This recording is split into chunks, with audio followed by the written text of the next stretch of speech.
একটা তুলনা দিয়ে শুরু করি। আপনি যদি সরকারি অফিসে পিয়নের চাকরি করতে চান, আপনাকে মাধ্যমিক পাশ হতে হবে। আপনি যদি পুলিশ কনস্টেবল হতে চান, উচ্চ মাধ্যমিক পাস অবশ্যই লাগবে, কিছু শারীরিক যোগ্যতা লাগবে। আর আপনি যদি ব্যাংক ক্লার্ক হতে চান, স্নাতক ডিগ্রি লাগবে। একইভাবে আপনি যদি একজন শিক্ষক হতে হয়, তাহলে আপনাকে প্রথমে গ্র্যাজুয়েশন করতে হবে, তারপর বিএড করতে হবে, তারপর আপনি শিক্ষক যোগ্যতা পরীক্ষা দিয়ে উত্তীর্ণ হতে হবে। আর আপনি যদি একজন উচ্চ মাপের আধিকারিক হতে হয়, তাহলে আপনাকে আরো বিভিন্ন ধরনের পরীক্ষা অবশ্যই দিতে হবে। কিন্তু আপনি যদি 140 কোটিরও বেশি মানুষের দেশের সংসদে বসে আইন তৈরি করতে চান, দেশের অর্থনীতি, শিক্ষা, স্বাস্থ্য, পররাষ্ট্র এবং জাতীয় নিরাপত্তা সম্পর্কে সিদ্ধান্ত নিতে চান, তাহলে কোনো শিক্ষাগত যোগ্যতাই আপনার জন্য বাধ্যতামূলক নয়। হ্যাঁ, ঠিক শুনছেন, এটাই ভারতের গণতন্ত্রের সবচেয়ে বড় প্যারাডক্স। সবাইকে নমস্কার, welcome to my channel history IQ. আর এই বিষয়টি এখানে শেষ নয়। 2024 সালের লোকসভা নির্বাচনের পর প্রকাশিত তথ্য অনুযায়ী নির্বাচিত সাংসদদের 46% এর বিরুদ্ধে ফৌজদারি মামলা রয়েছে। 31% বিরুদ্ধে খুনের চেষ্টা, অপহরণ, ধর্ষণের মতো গুরুতর অপরাধের অভিযোগ রয়েছে। আরও অবাক করার মতো তথ্য হলো, পরিষ্কার ভাবমূর্তির প্রার্থীদের তুলনায় দাগী প্রার্থীদের জেতার সম্ভাবনা 3 গুণেরও বেশি। প্রশ্ন হচ্ছে, বিশ্বের বৃহত্তম গণতন্ত্র কি সত্যি সঠিক পথে এগোচ্ছে? বিশ্বের সবচেয়ে বেশি যুবকদের দেশ, বিশ্বের সবচেয়ে বেশি জনসংখ্যার দেশ। আজকের এই ভিডিওতে আমরা ভারতের রাজনৈতিক প্রতিনিধিত্বের সম্পূর্ণ চিত্র বিশ্লেষণ করব এক এক করে। বিশ্বের বৃহত্তম গণতন্ত্র, ভারতকে বলা হয় বিশ্বের বৃহত্তম গণতন্ত্র। বর্তমানে ভারতে রয়েছে 28টি অঙ্গরাজ্য এবং 8টি কেন্দ্রশাসিত অঞ্চল। 2019 সালে জম্মু ও কাশ্মীর রাজ্যকে পুনর্গঠন করে 2টি কেন্দ্রশাসিত অঞ্চল গঠন করা হয়, জম্মু ও কাশ্মীর এবং লাদাখ। ভারতের গণতান্ত্রিক কাঠামো বিশাল। লোকসভার সদস্য সংখ্যা 543, রাজ্যসভার সদস্য সংখ্যা 245। সারা দেশের বিধানসভাগুলিতে মোট বিধায়ক বা এমএলএ আছেন 4123 জন। এছাড়া উত্তরপ্রদেশ, মহারাষ্ট্র, বিহার, কর্ণাটক, অন্ধ্রপ্রদেশ এবং তেলেঙ্গানার মতো রাজ্যে বিধান পরিষদ বা এমএলসি ব্যবস্থাও রয়েছে। সব মিলিয়ে ভারতে নির্বাচিত রাজনৈতিক প্রতিনিধির সংখ্যা আনুমানিক 5341 জন। মাত্র 5,500 মানুষ 140 কোটিরও বেশি মানুষের ভাগ্য নির্ধারণ করে। তারাই আইন প্রণয়ন করেন, তারাই বাজেট অনুমোদন করেন, তারাই কর নির্ধারণ করেন, তারাই যুদ্ধ ও শান্তির সিদ্ধান্ত নেন। তাই প্রশ্নটা গুরুত্বপূর্ণ, এই প্রতিনিধিরা কতটা যোগ্য? এবার আসছি, দাগী আসামির সংখ্যা কেন বাড়ছে? ভারতের গণতন্ত্রের সবচেয়ে উদ্বেগজনক দিক হলো অপরাধমূলক মামলায় অভিযুক্ত প্রতিনিধিদের সংখ্যা। 2024 সালের লোকসভা নির্বাচনে নির্বাচিত 543 জন সদস্যদের মধ্যে 251 জনের বিরুদ্ধে ফৌজদারি মামলা রয়েছে। অর্থাৎ এটি হচ্ছে শতাংশের দিকে 46%। আরো উদ্বেগের বিষয় হলো 170 জনের বিরুদ্ধে গুরুতর অপরাধের মামলা রয়েছে। এর মধ্যে রয়েছেন খুনের চেষ্টা, অপহরণ, নারী নির্যাতন, ধর্ষণ। এটি স্বাধীন ভারতের ইতিহাসের সর্বোচ্চ। এডিআর-এর বিশ্লেষণ অনুযায়ী কিছু রাজ্যে পরিস্থিতি আরো ভয়াবহ। অন্ধ্রপ্রদেশে 174 জন বিধায়কের মধ্যে 138 জনের বিরুদ্ধে ফৌজদারি মামলা রয়েছে, অর্থাৎ প্রায় 79%। কিছু রাজনৈতিক দলের ক্ষেত্রে এই হার 85%-এরও বেশি।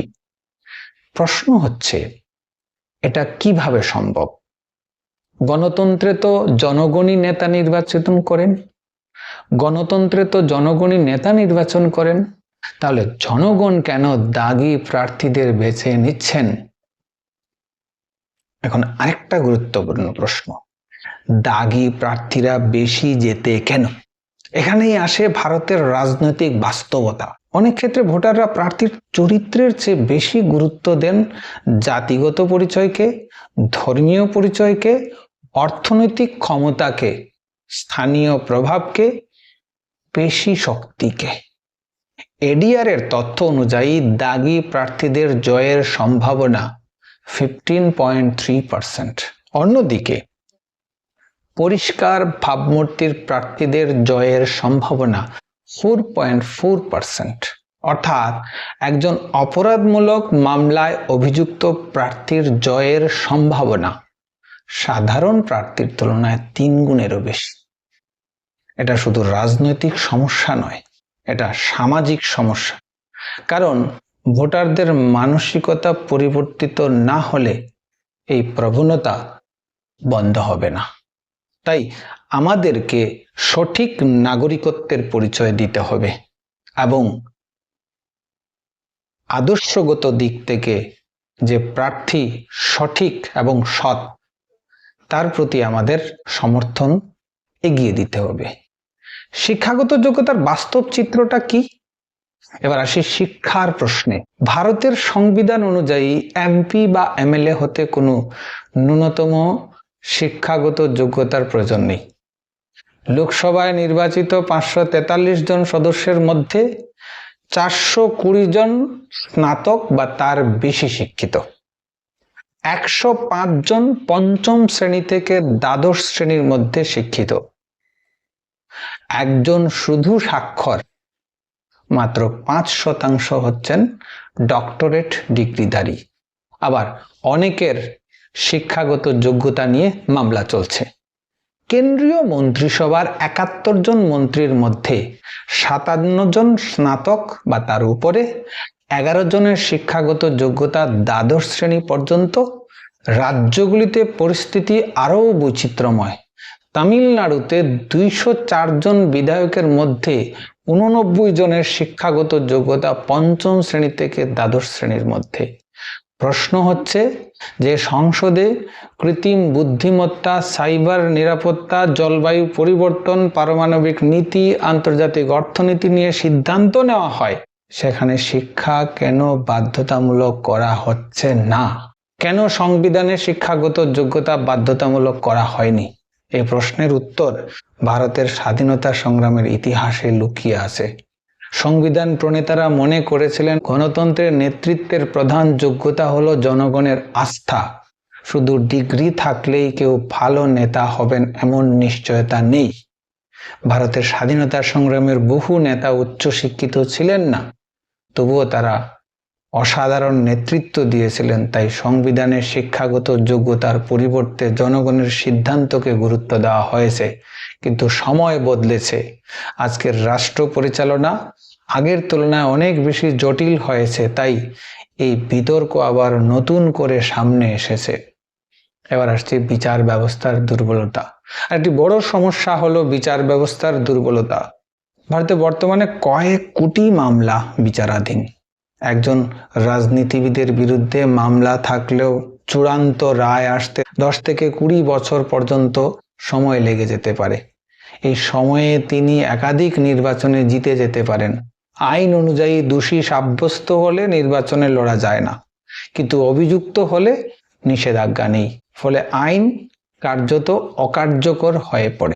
গণতন্ত্রের আসল শক্তি যদি খুঁজি, তাহলে কোথায়? বন্ধুরা, গণতন্ত্রের শক্তি কোনো নেতা নয়, কোনো রাজনৈতিক দলও নয়। গণতন্ত্রের আসল শক্তি হলো ভোটার। আর যদি ভোটাররা সচেতন হন, তাহলে দাগী প্রার্থী জিতবেন না।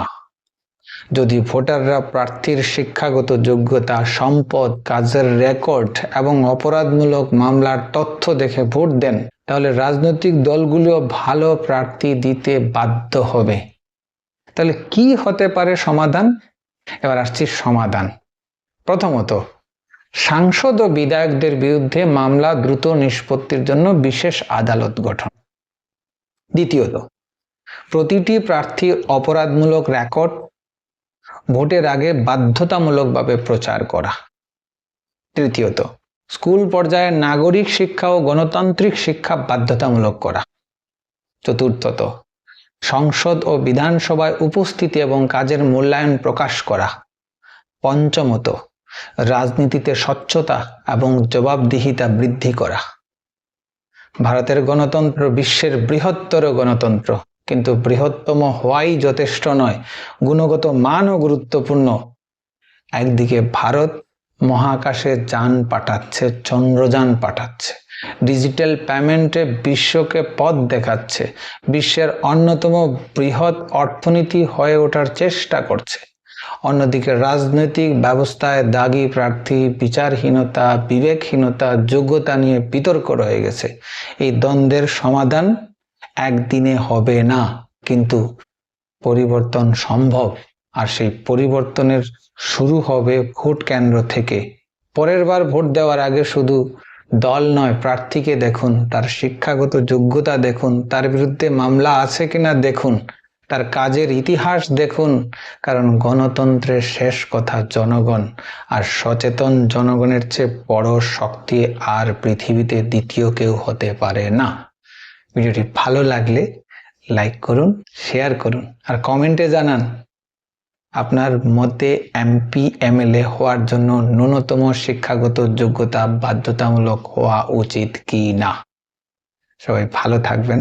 নমস্কার।